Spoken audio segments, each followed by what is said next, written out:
Goeiemôre broeders en susters, baie welkom by vanmôre se erediens. Vandag se diens word weer as 'n elektroniese ruildiens met vergunning van Dr. Wim Vergeer uit die Gereformeerde Kerk Creersdorp vir julle saamgestel. Baie welkom op hierdie Sondagoggend, gemeente, broers en susters en jong mense en ook vriende wat uit die buiteland ingeskakel het. Dit is 'n voorreg om vanoggend weer saam met u die Here in hierdie erediens te ontmoet. Ons dink in hierdie dae in die besonder aan almal wat siek is en wat swaar kry. Mag die Here julle bystaan en ook weer oprig. Ook ons gesondheidswerkers, dokters, verpleegsters, versorgers, wat in hierdie dae sulke onmisbare werk in moeilike omstandighede doen. Ons wil julle voortdurend in gebed aan die Here opdra.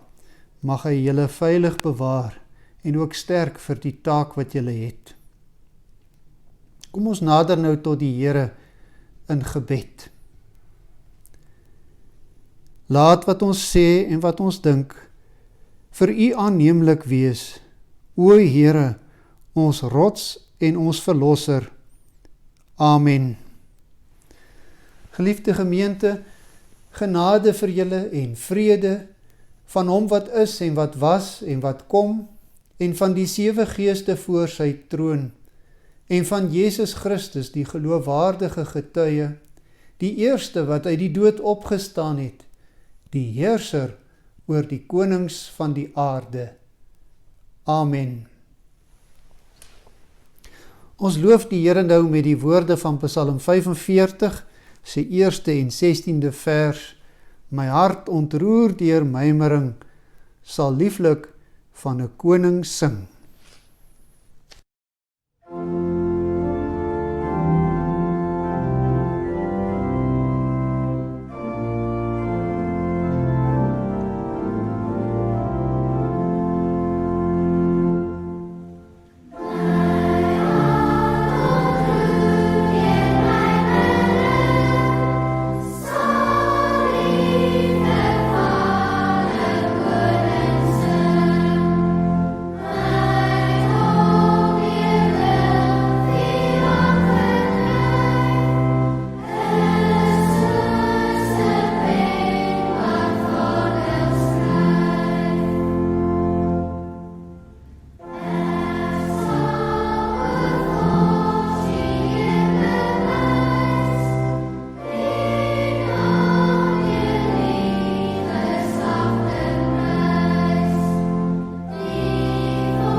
Ons bely dan vanoggend dit wat ons saam glo, volgens die geloofsbelijdenis van Nicea.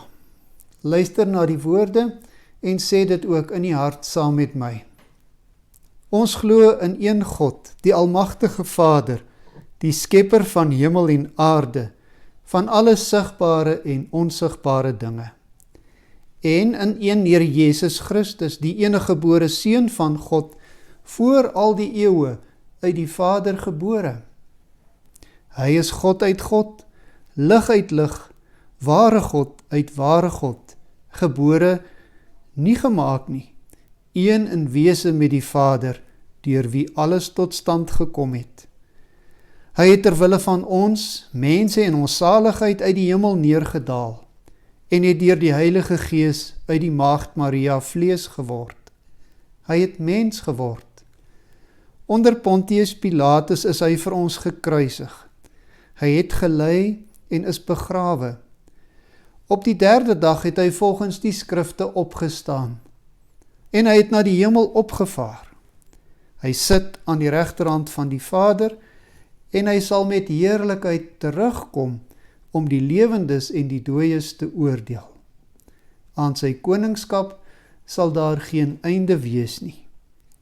Ons glo in die Heilige Gees wat Here is en lewend maak. Hy gaan van die Vader en die Seun uit, en hy word saam met die Vader en die Seun aanbid en verheerlik. Hy het deur die profete gespreek. Ons glo aan een heilige, algemene en apostoliese kerk. Ons bely een doop tot vergifnis van die sondes. Ons verwag die opstanding van die dooies en die lewe van die toekomstige bedeling. Amen. Kom ons luister nou ook weer na die wet van die Here uit Eksodus 20. Toe het God al hierdie gebooie aangekondig. Ek is die Here jou God wat jou uit Egipte uit die plek van slawerny bevry het. Jy mag naas my geen ander gode hê nie. Jy mag nie vir jou 'n beeld of enige afbeelding maak van wat in die hemel daarbo of op die aarde hieronder of in die water onder die aarde is nie. Jy mag hulle nie vereer of dien nie, want ek, die Here jou God, eis onverdeelde trou aan my. Ek reken die kinders die sondes van hulle vaders toe, selfs tot in die 3de en 4de geslag van die wat my haat. Maar ek betoon my liefde tot aan die 1000ste geslag van die wat my liefhet en my gebooie gehoorsaam. Jy mag die naam van die Here jou God nie misbruik nie, want die Here sal die een wat sy naam misbruik nie ongestraf laat bly nie. Sorg dat jy die Sabbatdag heilig hou. 6 dae moet jy werk en alles doen wat jy moet, maar die 7de dag is die Sabbat van die Here jou God. Dan mag jy geen werk doen nie jy of jou seun of jou dogter of die man of vrou wat vir jou werk, of enige dier van jou of die vreemdeling by jou nie. Die Here het in 6 dae die hemel en alles daarin gemaak, die aarde en alles daarop, die see en alles daarin. Op die 7de dag het hy gerus. Daarom het die Here dit as gereelde rusdag geheilig.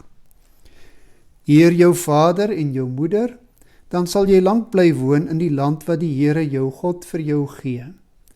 Jy mag nie moord pleeg nie, jy mag nie egbreek pleeg nie, jy mag nie steel nie, jy mag nie vals getuienis teen 'n ander gee nie.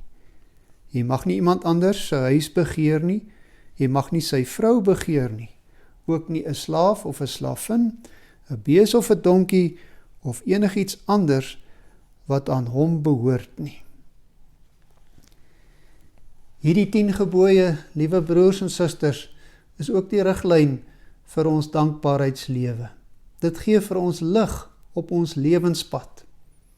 Kom ons sing daarvan in Psalm 119 se tweede beruiming, vers 19 en 22. Net soos 'n lamp vir my die weg wys, verlig u woord die pad vir my.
So broers en susters, ons kom dan vanoggend in ons behandeling van die gawes van die Gees by die gawe van skepende vermoë. En die eerste plek in die Bybel waar ons van so 'n skepende vermoë wat aan mense gegee word lees, is in Eksodus 35. Ons gaan dus lees uit Eksodus 35 vanaf vers 4 en ook 'n klein gedeeltetjie uit hoofstuk 36. Moses het ook vir die hele gemeente Israel gesê, dit is die opdrag van die Here. Julle moet uit julle besittings 'n offergawe vir die Here gee. Elkeen wat vrywillige offergawe vir die Here wil gee, moet dit bring. Goud, silwer, brons, blou, pers en bloedrooi wolstof, linne, bokhaar, rooi gekleurde ramsvelle, gebreide velle of doringhout, olie vir die lampe, balsam vir salfolie en vir geurende wierook, onyx en ander edelstene waarmee die skouerkleed en borsak van die hoëpriester versier kan word. Elke vakman onder julle moet kom help dat alles gemaak word wat die Here beveel het. En dan word al die dinge wat die Here beveel het vir die maak van die tabernakel, die tentkerk in die woestyn en ook die klere van die amptdraers en alles wat nodig is vir die diens word vervolgens genoem. Ons lees dan weer verder vanaf vers 20. Daarna het die hele gemeente weggegaan van Moses af en elkeen wat daarna gevoel het, het vrywillige offergawe vir die Here gebring, vir die werk aan die tent van ontmoeting, vir al die ander dienste en vir die gewyde klere. Manne en vroue het gekom en vrywillig borspelde, oorbelle en ringe, halssnoere en allerhande goue voorwerpe gebring. Almal wat tevore goud as 'n spesiale bydra aan die Here beloof het, het dit gebring. Elkeen wat blou, pers en bloedrooi wolstof, linne, bokhaar, rooi gekleurde ramsvelle en gebreide velle besit het, het dit gebring. Elkeen wat 'n bydra in silwer en brons wou maak, het dit as 'n offergawe vir die Here gebring. Elkeen wat doringhout gehad het, geskik vir allerhande soorte houtwerk, het dit gebring. Elke vrou wat netjies kon weef, het gebring wat sy geweef het, blou, pers en bloedrooi wolstof en linne. Elke begaafde vrou wat graag wou, het die bokhaar gespin. Al die leiers het onyx en ander edelstene gebring om dit op die skouerkleed en op die borsak te monteer, ook speserye en olie vir die lampe, vir die salfolie en vir die geurende wierook. Elke Israelitiese man en vrou wat vrywillig iets wou bring vir die werk wat die Here vir Moses beveel het om te doen, het dit vir die Here gebring. Moses het vir die Israeliete gesê, kyk, die Here het vir Bezaleel uitgekies vir die werk. Hy is 'n seun van Uri, 'n seun van Gur uit die stam Juda. Die Here het hom toegerus met sy gees, sodat hy met vaardigheid, insig en verstand enige werk kan doen, ontwerpe maak en dit in goud, silwer en brons uitwerk, edelstene verwerk en monteer en houtwerk doen. Hy sal enige werk kan doen. Die Here het vir hom en vir Oholiab, seun van Ahisamak uit die stam Dan, die begaafdheid gegee om ander vakmanne op te lei. Die Here het aan hulle die vaardigheid gegee om al die werk van 'n vakman te verrig, om te ontwerp, om blou, pers en bloedrooi wolstof en linne te borduur en om te weef. Hierdie manne kan enige werk doen en ontwerpe maak. Bezaleel, Oholiab en al die ander vakmanne vir wie die Here die vaardigheid en verstand gegee het om te weet hoe om al die werk aan die heiligdom uit te voer, moet die werk doen soos die Here beveel het. Moses het toe vir Bezaleel en Oholiab geroep en al die ander vakmanne vir wie die Here die vaardigheid gegee het, almal wat aangebied het om die werk te doen. Hulle het van Moses al die offergawes ontvang wat deur die Israeliete gebring is om die heiligdom op te rig. Die volk het elke oggend nog vrywillige offers na Moses toegebring. Toe het al die vakmanne wat die werk aan die heiligdom moes doen, elkeen van sy afdeling van die werk af vir Moses kom sê, die volk bring meer as wat nodig is om die werk te doen wat die Here beveel het. Ons lees tot sover ons teksvers is vers 30 en vers 31 van hoofstuk 35. Kyk, die Here het vir Basaleel uitgekies vir die werk. Hy is 'n seun van Uri, seun van Gur uit die stam Juda. Die Here het hom toegerus met sy gees, sodat hy met vaardigheid, insig en verstand enige werk kan doen. Kom, laat ons nou saam bid.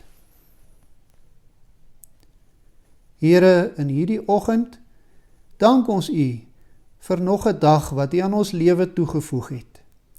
'n Besondere dag, Here, want dit is die dag waarop ons U kan ontmoet.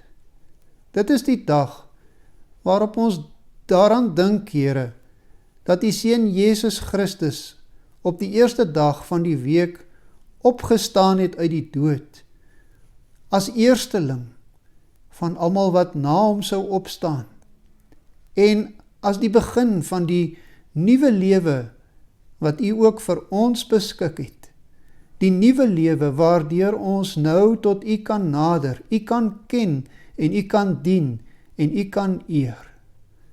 Daarvoor, Here, wil ons U loof en prys en dank, en ons wil vra, Here, dat U ons bekwaam sal maak om dit nie net vandag te doen nie, maar ook elke dag van ons lewe. Dankie, Here, dat ons juis deur Jesus en sy offer U nader as U kinders. Al is ons bedelaars, Here, wat niks verdien nie, weet ons dat ons deur Christus U geliefde kinders is, wat U met alle goeie dinge wil versorg. En daarom neem ons vanoggend vrymoedigheid, Here, om ook ons behoeftes voor U te stel.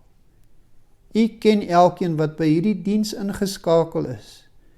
U weet wat ons in ons besondere omstandighede nodig het, na liggaam en na gees. Ons wil ons onderwerp, Here, aan U regering, aan dit wat U beskik, Here. Ons wil nie opstandig wees nie.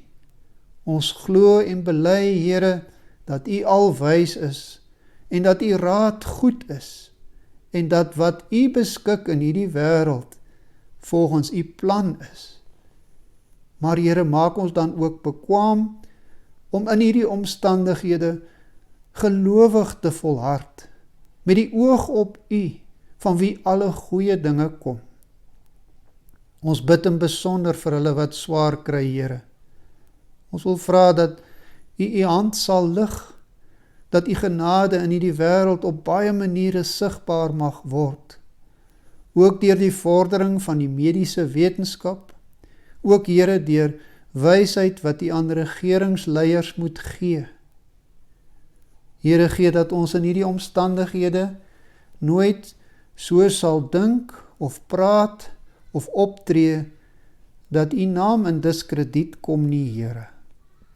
Laat ons gedrag in hierdie wêreld ook bakens van lig wees vir ander om te volg, want ons leef in donker tye. Dankie dat ons vanoggend weer U kosbare woord mag hoor en lees. Dankie dat ons dit in ons eie taal het, Here, en dat dit vir ons in vryheid toeganklik is. Help ons dat ons hierdie goeie gunste en gawes sal benut om in ons verhouding met U te groei en sterk te staan, Here, teen alle aanvalle. Ons bid ook om die vergewing van ons sondes, Here. Elkeen van ons is swak en gebroken. Sonder U hulp kan ons niks doen wat goed en reg is nie. Daarom maak ons bekwaam deur U Gees en help ons om te volhard. Help ons om in die lewe te doen wat U van ons vra. Seën ons nou as ons na U woord luister, Here, en wil U ook juis daardeur ons bemoedig en toerus vir 'n lewe vol mooi dinge wat tot U eer strek. In Jesus naam, amen. Kom ons sing nou die bekende lied, lied 464, vers 1 en 2. O Heer my God, as ek in eerbied wonder en al u werke elke dag aanskou.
So geliefde broers en susters en jong mense, op die skerm sien u 'n kunswerk van Paul Giovanni Paulus. 'n Kunswerk wat hy in 2004 gemaak het. En daarin beeld hy uit verskillende style waarin 'n mens die Mona Lisa kan weergee. Die Mona Lisa, seker een van die bekendste skilderye in die wêreld, skildery wat deur Leonardo da Vinci geskilder is en wat in Parys in die Louvre Museum hang. Ons het dus hier 'n kunswerk oor 'n kunswerk. En wat hierdie kunswerk vir ons aantoon, is dat die mens die besondere vermoë het om dieselfde saak op 'n verskeidenheid van maniere aan te bied. En hierdie vermoë om 'n saak of 'n gedagte weer te gee, is iets wat God in sy algemene genade aan elke mens, ook aan elkeen van ons gegee het. En ons is elkeen in hierdie opsig uniek. Ons het elkeen ons eie styl, ons eie lewens- en wêreldbeskouing, ons sien dinge verskillend, ons verwoord en verbeeld en verklank ons siening op verskillende maniere. Byvoorbeeld, as Dominee De Wet, Dr. Andre en ek al drie oor dieselfde skrifgedeelte 'n preek sou maak, sou dit dan tog 3 verskillende preke wees. Verskillende skilders sal dieselfde toneel op heeltemal verskillende maniere skilder, terwyl balletdansers die dood van die swaan in Tchaikovsky se Swanemeer ook op verskillende maniere sal uitbeeld. Elke mens het dus 'n unieke vermoë om te verwoord en om te verbeeld, om uit te beeld en om te verklank. En sommige mense het dan die vermoë om dit baie goed te kan doen. So goed dat ons deur hulle oë die wêreld of 'n gedagte of 'n idee op 'n nuwe manier sien of verstaan. En sulke mense noem ons dan kunstenaars. Nou in ons skrifgedeelte ontmoet ons ook twee sulke kunstenaars, Bezaleel en Oholiab. Hulle kry die belangrike werk om die tabernakel, dit is dan die tentkerk van die Israeliete in die woestyn, en ook alles wat by die diens van die Here pas, te ontwerp en te bou. En om dit te kan doen, lees ons, het God hulle toegerus met sy gees. Die gees van die Here gee dus aan hierdie twee persone die gawes en die vermoëns om kunstenaars te kan wees. Kunstenaars in sy diens. 'n Mens kan vra, het ons dan vandag nog sulke gawes in die kerk van die Here nodig? O, baie beslis, broer en suster. Dink maar net 'n bietjie aan die pragtige psalms en skrifberuimings en liedere wat ons elke Sondag saam sing. Hulle is kunstige gedigte. Nie alleen die woorde nie, maar ook die musiek, die wysies, is kuns. En dan kom nog daarby die begeleiding. Dit is 'n kuns om die orgel te kan bespeel. En dan is dit nog 'n verdere kuns om ook die gemeente in die sang te kan begelei. Dink aan ons kerkgebou, op sigself 'n argitektoniese kunswerk. Die beeld van die twee vlerke van 'n engel wat die gemeente omvou, wat veilig by die Here skuil totdat die gevaar verby is. Dit is 'n kuns om dit met klip en sement uit te beeld. Die blomme wat soms in ons kerkgebou gebruik word om 'n tema uit te beeld, kunstig. Selfs die dataprojeksie, die samestelling van hierdie elektroniese diens, die skryfwerk aan die ontskandelaar, die dagstukkies, die preke, die programme op feesdae, Kersfees, Paasfees, kore, soliste, al hierdie dinge vra 'n kreatiewe, 'n kunstige inset. Verseker het ons die gawes van die Heilige Gees, die gawes van skepende vermoë, vandag in die kerk van die Here nodig om hom te kan dien. En geseënd is die gemeente aan wie die Here sulke gawes gee. Ons ondersoek dan vanoggend in die preek hierdie gawe van die Gees, naamlik skepende vermoë. En ons vra 4 vrae. Wat is die oorsprong van die gawes? Hoe word hierdie gawes ontwikkel? Met watter opdrag gee die Here hierdie gawes? En hoe kan ek en jy ontdek of ons dalk ook hierdie gawe het? Kom ons begin by die oorsprong. En dan is die antwoord op die vraag na die oorsprong eintlik maklik, enigsins omdat die skrif duidelik sê dat die gawe van God afkom, van die Heilige Gees. Die Heilige Gees het Bezaleel toegerus en het aan Oholiab begaafdheid gegee. Maar hierdie antwoord word enigsins moeiliker as ons moet erken en raak sien dat daar ook ongelowige mense is wat wonderlike kunstenaars is en wat pragtige kunswerke lewer.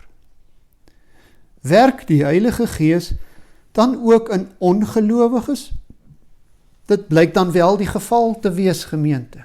In sy algemene genade gee God ook aan ongelowiges die gawe van skepende vermoë. Byvoorbeeld as Salomo later die tempel in Jerusalem bou, dan skryf hy 'n brief aan die koning van die heidense buurland, koning Hiram van Tyrus, en hy vra vir hom 'n kunstenaar om met die bou van die tempel te kom help. En die apostel Paulus noem in Handelinge al die pragtige afgodsbeelde in Athene beeldwerke van menslike kuns. So ook ongelowiges kan dus kunstenaars wees en kan kunsvaardig wees. Hoe moet ons dit nou verstaan? Miskien moet ons by die waarheid begin, dat God self die groot kunstenaar is. Hy het self alles geskape en wie na hierdie geskape werklikheid kyk, selfs as jy ongelowig is, moet erken dat alles baie mooi en kunstig is. Al is die natuur ook gebroken deur die sonde en deur sondeval en deur misbruik van die mens, die heerlikheid en die wysheid en die volmaaktheid van God skitter nog steeds uit sy handewerk. Nou die mens is dan na die beeld van God geskape. En dit beteken nie fisies nie, want God is gees. Dit beteken geestelik. Dit beteken dat ons geestelik bepaalde eienskappe met God deel. God die Vader is die skepper. Maar ons, mense wat na sy beeld geskape is, het ook die vermoë om kreatief, om skepend besig te wees. Nooit soos God self nie, want God skep uit absoluut niks en hy skep volmaak. Ons, mense, as ons skep, is daar altyd iets as 'n vertrekpunt, al is dit 'n idee of 'n voorwerp of 'n tema. En wat ons skep, is nooit volmaak nie. En tog, broers en susters, as 'n mens skepend besig is daar of daar 'n goddelike iets in jou wakker word. Ons onderskei ons op die manier van die diere, wat nie kuns kan beoefen nie. En ons identifiseer ons met God, ons hemelse Vader, en met sy manier van doen. Alle mense het dus die vermoë om hulle self uit te druk, die vermoë om iets weer te gee soos hulle dit sien of ervaar. Maar is dit dan al dadelik 'n gawe? Ja, hoe ontwikkel 'n gawe? Kry 'n mens dit eensklaps? Vandag kan jy nog nie voor mense praat nie, maar môre is jy skielik 'n kunstige orator. Wel, dit kan so gebeur. God het inderdaad oornag al aan mense gawes gegee. Byvoorbeeld, Petrus was die een oomblik nog 'n eenvoudige visserman, maar die Heilige Gees rus hom met die gawe toe om selfs voor die Joodse raad op te tree. En dit op so 'n manier dat die Joodse leiers heeltemal daaroor verbaas is. Maar broers en susters, meesal gebeur dit nie so nie. Meesal is daar wel 'n onderliggende, 'n aangebore, 'n ingeskape aanleg. Maar dit moet dan oor die jare geslyp en ontwikkel word om die mooiste kuns te kan lewer. So sien ons in ons skrifgedeelte dat die Here mense wat reeds vakmense is, roep en dat hy hulle dan ook verder bekwaam maak vir die werk wat in die tempel gedoen moet word. Die Heilige Gees gee dus nie net aan mense die nodige gawes nie. Hy sien ook toe dat hierdie gawes ontwikkel kan word.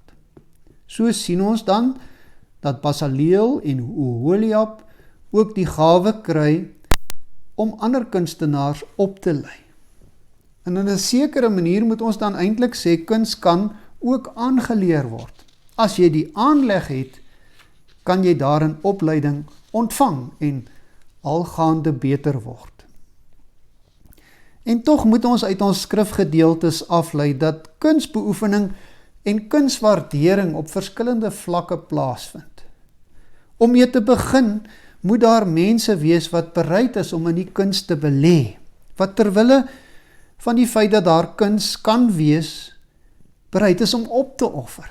Dit is die gewone mense wat miskien nie self kuns kan beoefen nie, maar wat dit noodsaaklik vind, en wat kuns kan waardeer, en wat dit geniet en bewonder. In ons skrifgedeelte sien ons dan ook dat baie mense allerhande soorte materiaal en middele skenk vir die bou van die tabernakel. Dan behalwe hierdie mense kry ons die vakkundige persone. Dit is hulle wat die vermoë het om 'n bepaalde kunstige taak professioneel en baie goed te kan doen. Hierdie vakkundige persone sien ons in hoofstuk 36 vers 4 kan ook in groepe werk, in afdelings, om bepaalde take saam te voltooi. Ons lees van 'n groot verskeidenheid van vakkundiges, elkeen wat op sy eie manier aan die tabernakel werk en dit wat daarby hoort. Daar was kleremakers, mense wat kan borduur, mense wat kan weef, mans en vrouens, juweliers wat edelstene kon set, mense wat grafeerwerk kon doen, goudsmede wat fynwerk kon doen, metaalwerkers, skrynwerkers, vroue wat kon spin, almal vaardige, bekwame persone, wie se hande deur die Gees van God geleer is om bepaalde take kunstig en vakkundig te kan doen. Maar dan in die derde plek kry jy ook nog 'n klein groepie van kunstenaars soos Bezaleel en Oholiab, wat by al hierdie dinge ook nog die gawe kry om ontwerpe te maak. Hulle is dus die mense wat die gawe het om die eindproduk te sien nog voor hy daar is. En dan kan hulle planne uitdink om iets wat nuut is uit gegewe materiaal te skep. Om ontwerpe te maak, sê vers 31, het die Gees hulle toegerus met vaardigheid, maar ook met insig en met verstand. Die ou vertaling sê met wysheid en met verstand en met kennis en bekwaamheid. Besondere persone dus, met besondere vaardighede, om op 'n kunstige manier voorstellings te ontwerp, wat dan deur hulle self of ander vakkundige persone uitgevoer kan word. In die derde plek, waarom sou hulle dit doen? Met watter doel, met watter opdrag word kuns uitgevoer? Wel, in ons skrifgedeelte is dit duidelik in opdrag van die Here. Toe Moses 40 dae op die berg van die Here was, het die Here ook vir hom 'n voorbeeld gewys van hoe die aardse heiligdom moet lyk, en Moses moes die voorskrifte baie noukeurig deurgee, sodat alles presies gemaak word soos die Here dit wou hê.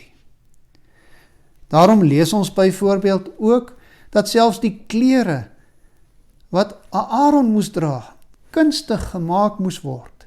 Dit moes gewyde klere wees vir die heilige diens van die Here, waardig en mooi. Selfs die simboliek van die klere moes tot God se eer strek, soos hy dit wou hê. Dit moes die boodskap uitstraal dat die God wat gedien word, heilig en groot en aanbiddenswaardig is, maar ook dat hy baie genadig is. Hierdie riglyne geld ook vandag nog vir kuns wat in die kerk aangewend word vir aanbidding van die Here. Dit moet gaan om die Here en om sy eer, en nie om die eer van die kunstenaar of sy vaardigheid nie. Die heerlikheid van die Here moet verbeeld en verklank en verwoord word. Hoe dankbaar is ons, broer en suster, dat die Here ook in ons gemeente sulke mooi gawes gegee het. Maar u sal vra, wat nou van gewone kuns? Nie kerklike kuns wat in 'n erediens gebruik word nie. Liewe broers en susters, 'n Christen wil mos in alles tot eer van die Here lewe. Ons is nie net Christene met Christelike waardes as ons Sondag aan 'n erediens deelneem nie. Ons hele lewe is mos maar eintlik 'n erediens, en daarom sal dieselfde Christelike waardes ook altyd 'n rol speel in die werk van 'n Christen kunstenaar, ook in hierdie wêreld. En so is dit ook met die kuns van nie-Christene. Vakkundig kan dit bewonderenswaardige werke wees, tegnies meesterlik en treffend, maar altyd sal die waardes van die kunstenaar ook 'n rol speel. 'n Kunswerk gee naamlik altyd 'n stukkie van die kunstenaar se siel ook weer. Maar dan, broer en suster, moet ons ook sê, as 'n kunswerk eers voltooi is, dan kry dit as dit ware 'n lewe van sy eie. Die kunswerk bly bestaan, selfs as die kunstenaar al gesterf het. En partykeer kry so 'n kunswerk dan later 'n betekenis wat die kunstenaar nie eers in die oog gehad het nie, maar wat daaraan gegee word deur die mense wat na die kunswerk kyk of wat daarna luister. Byvoorbeeld die bekende Troumas wat by so baie troues gespeel word, is in 1842 deur Mendelssohn geskryf vir Shakespeare se toneelstuk A Midsummer Night's Dream. En hierdie toneelstuk is vol bedrog en buiteegtelike verhoudings en selfs moord. Maar oor die jare het hierdie pragtige musiek 'n ander betekenis gekry. En baie bruidspare het dit begin gebruik om uitdrukking te gee aan hulle vreugde voor die Here dat hulle 'n huweliksmaat van hom ontvang het. So in kunsbeoordeling en in kunswaardering en in kunsgebruik speel die waardes van die kreatiewe mens dis 'n groot rol. Beteken dit nou dat kuns altyd mooi moet wees? Dit hang af gemeente wat jy met mooi bedoel. Kuns hoef nie altyd realisties te wees om mooi te wees nie. Realisme is ook 'n relatiewe begrip.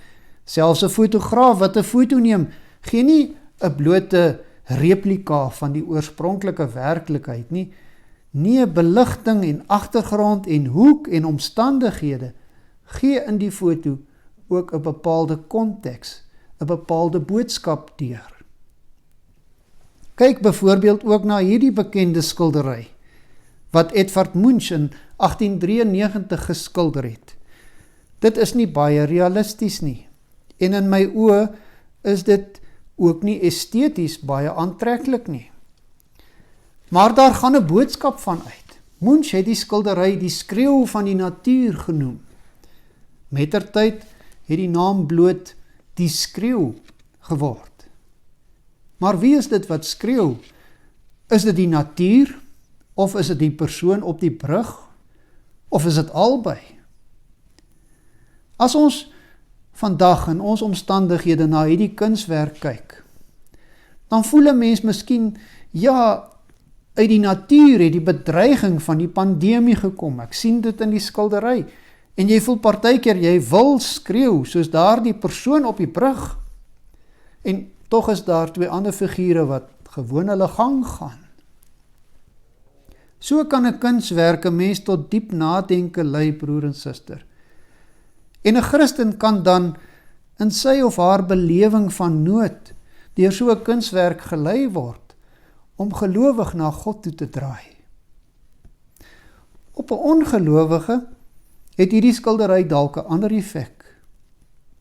Genoeg om te sê, gemeente, dat 'n kunswerk bepaalde waardes, idees vertolk en beklemtoon. En dat vir 'n Christen daardie waardes altyd in God en in sy geopenbaarde wil in sy woord geanker is. Ten slotte, wat sê dit dan nou alles vir ons oor hierdie gawe van skepende vermoë wat die Heilige Gees aan sommige gelowiges gee? Hoe ontdek ek hierdie gawe? En as ek dit het, hoe benut ek dit? Laat ons dan eerstens sê, gemeente, dat daar dalk baie mense is wat nie eers weet dat hulle so 'n gawe ontvang het nie.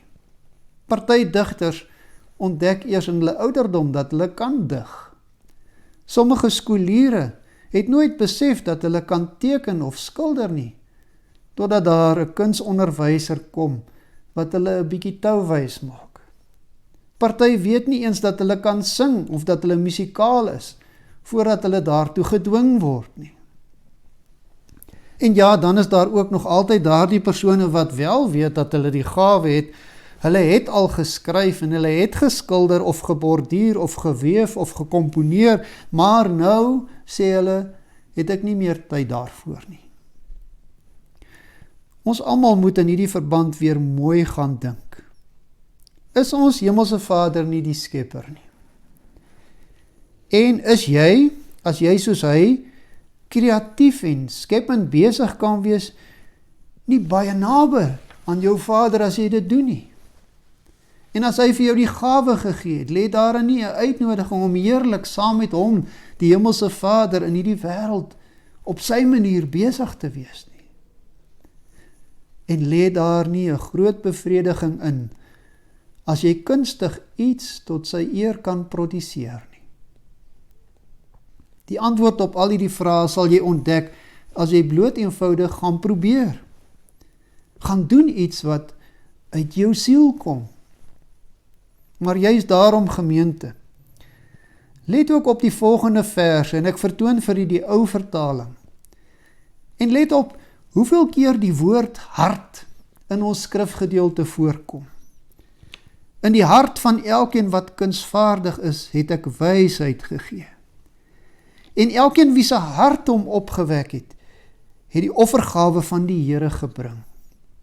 Die manne het met die vroue gekom, elkeen wat gewillig van hart was.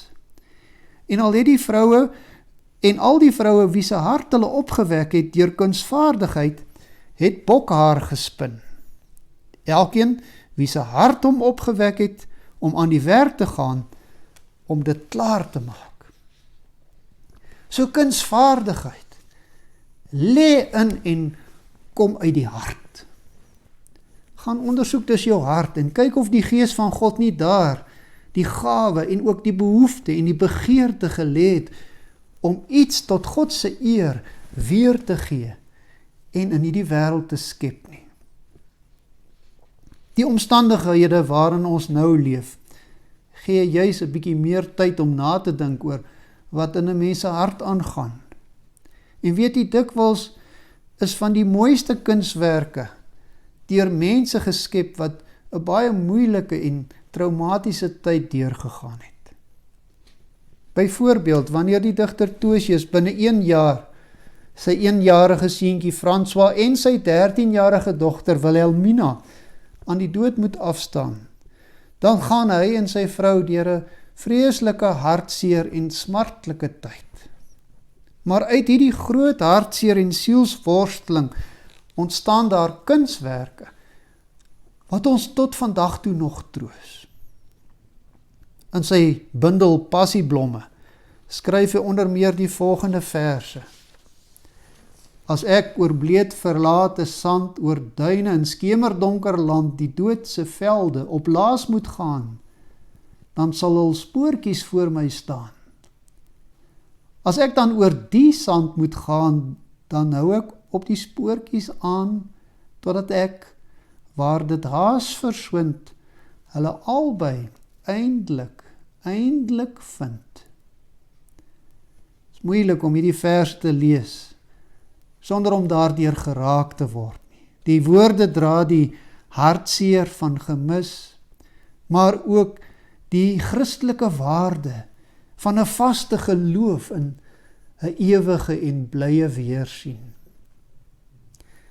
So wie weet, gemeente, kan daar ook uit hierdie moeilike en swaar kry tyd wat ons nou deurgaan, uit die siel van die mens kunswerke ontstaan, wat vir geslagte wat kom troos en bemoedig en opbou, en wat die hoop vestig op God, wie se beloftes ewig vasstaan. Kyk dan in hierdie dae in jou hart, liewe broer en suster en jong mens.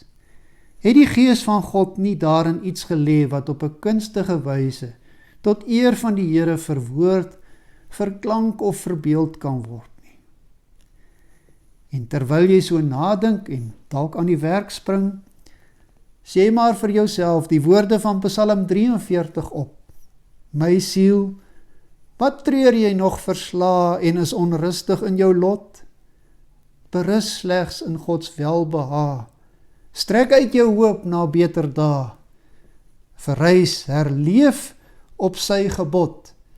My redder is my God. Amen.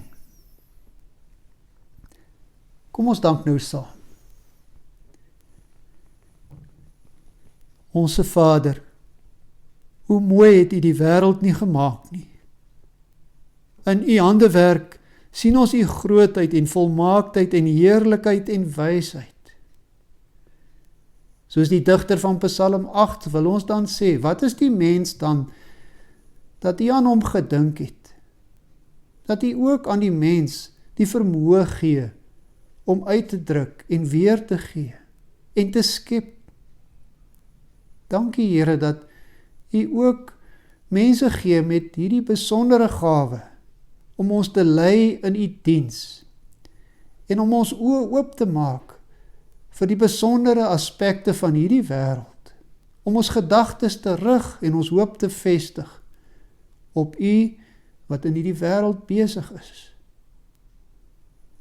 Ek bid vanoggend, Here, dat u ook hierdie gawe sal gee, al is dit in 'n moeilike en 'n hartseer tyd, dat u dit sal gee aan mense wat bekwaam is, om uit hierdie tyd boodskappe en lesse en kunswerke gebore te laat word, ook musiek, Here, waardeur ons almal opgebou word in ons verhouding met u. Dankie dat u ook in ons gemeente sulke pragtige gawes gee, waarvan ons oor die jare kon geniet en selfs nou nog. Help ons, Here, om te besef dat selfs hartseer en droewige dinge ons kan lei om ons in ons verhouding met u te verdiep en om vir die wêreld boodskappe te gee wat betekenis het. Ons bid in besonder, Here, vir ons jong mense wat ook nou weer 'n moeilike tyd deurgaan met die skole wat weer gesluit is. Ons vra dat hulle ook in hierdie tyd sal ondersoek wat in hulle harte aangaan en of u nie ook daar gawes gelê het, ander gawes wat nou reeds benut kan word nie. U weet wat in die kerk nodig is, Here. Ons weet, u sal op die tyd dit ook openbaar, wat daardeur moet gebeur en verwerklik moet word. Ons vra u genade vir hierdie week wat voorlê. Ons wil vra, Here, dat ons hand in hand met u deur hierdie tyd mag gaan, en dat ons weet dat u ons altyd veilig sal bewaar en vashou, om in alle omstandighede u naam te verheerlik. Ons vra u die dinge nie omdat ons dit verdien nie, maar in Jesus naam, Amen.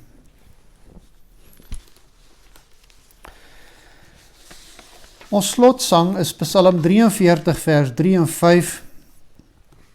Ons luister na die orgel en oordink dan in stilte die beruimde woorde.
Ontvang dan nou in hierdie Sondagoggend die seën van die Here.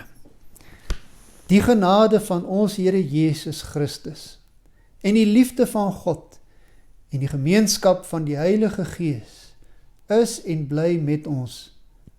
Amen.